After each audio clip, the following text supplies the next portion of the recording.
बिस्मिल्लाहिर्रहमानिर्रहीम। औज़ु बिल्लाहि मिनश्शैतानिर रजीम। बिस्मिल्लाहिर्रहमानिर्रहीम।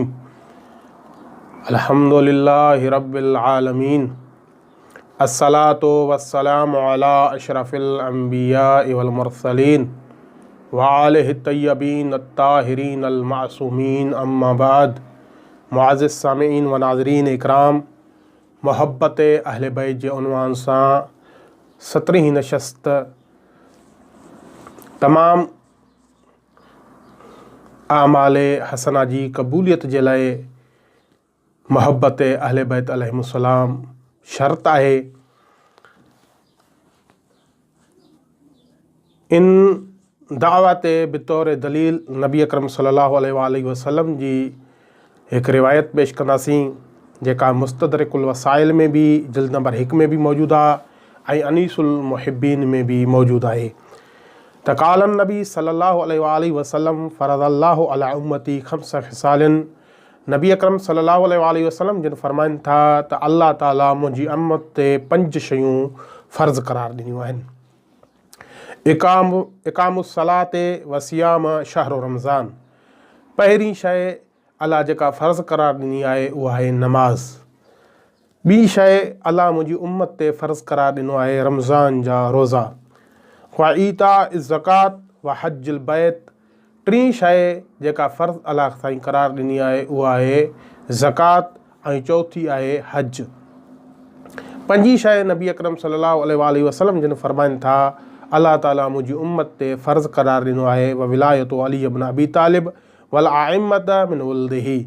अली इब्न अबी तालिब जी विलायत ऐं अलीअ जी औलाद मंझां जेके इमाम अचणा आहिनि उन्हनि जी विलायत खे अल्लाह ताला फ़र्ज़ करार ॾिनो आहे अला उम्मती मुंहिंजी उम्मत ते।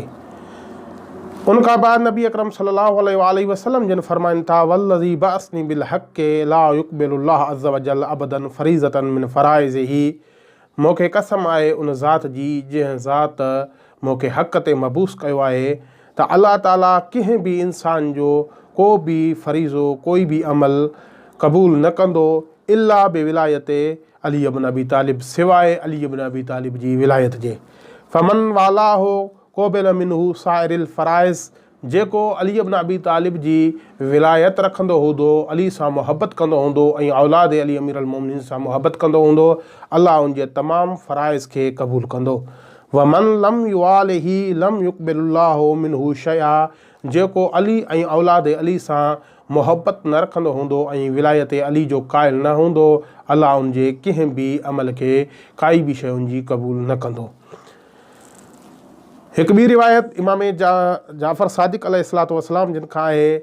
इमाम फरमाइनि था मां पंहिंजे आबा व अजदाद जिन खां ॿुधो आहे त हिकु मरतबा अली अमीरुल मोमिनीन मस्जिद कूफ़ा खां गुज़री रहिया हुया व कंबर माहू ऐं अमीरुल मोमिनीन सां गॾु जनाब कंबर मौला अली जो ग़ुलाम मौला सां गॾु हुयो। फ़रआ रजुलन क़ाइमन युसल्ली। त हिकु शख़्स खे ॾिठऊं जेको जामे मस्जिद कूफ़ा में निमाज़ अंजाम ॾेई रहियो हुयो, निमाज़ पढ़ी रहियो हुयो। फ़क़ाल कंबर या अली अमीरुल मोमिनीन मा रअयतु रजुलन अहसन सलातन हाज़ा। कंबर मौला खे मुख़ातिब थी करे फ़रमाइण लॻो मौला अहिड़ो निमाज़ी या अहिड़ी नमाज़ बहितर अंदाज़ में मां कॾहिं बि नाहे ॾिठी। फ़क़ाल अमीरुल मोमिनीन या कंबर फ़वल्लाहु रजुलिन अला यकीनिन मिन विलायतिना अहल बैतन ख़ैरुन मिम्मन लहू इबादा अलिफ सनतिन। अमीरुल मोमिनीन कंबर खे मुख़ातिब थी करे मौला फ़रमाइनि था त ए कंबर, जेको शख़्स अला यकीन मिन विलायतिना, जेको शख़्स असांजी विलायत ते यकीन थो रखे, यानी असांजी इताअत इत्तबा में तमामु आमाल हसना खे अंजाम ॾिए थो ऐं असांजी इताअत इत्तबा में तमामु उन्हनि अफ़ालनि खे जेके बुरा आहिनि उन्हनि खे तर्क करे थो। ख़ैरुन मिम्मन लहू इबादत अल्फ़ सनतिन।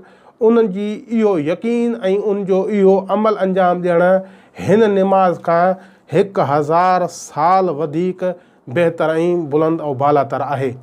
उन खां बाद अली अमीरुल मोमिनीन कंबर खे मुख़ातिब थी करे फ़रमाइनि था त ए कंबर वलो अन अबदन अबदल्लाह अल्फ़ सनतिन। अगर कोई शख्स अल्लाह जी इबादत करे 1000 साल वजा बे अमल इसनैन व सबईन नबिया ऐं क़यामत जे ॾींहुं 72 नबियनि जे अमलनि बराबरि अमल खणी अचे मा युक़बिलुल्लाहु मिन्हु हत्ता युअर्रिफु विलायतुना अल्लाह उन जे कंहिं बि अमल खे क़बूल न कंदो एसी ताणी जो हत्ता युअर्रिफु विलायतुना असांजी विलायत जो इक़रार करे ऐं असांजी विलायत खे सुञाणे। अगरि विलायत ऐं मुहबत जे बग़ैर उहो अमल खणी ईंदो त अली अमीर अल मोमिनीन फरमाइनि था व इल्ला क़बहुल्लाहु अला मुनखरहे फी नार जहन्नम।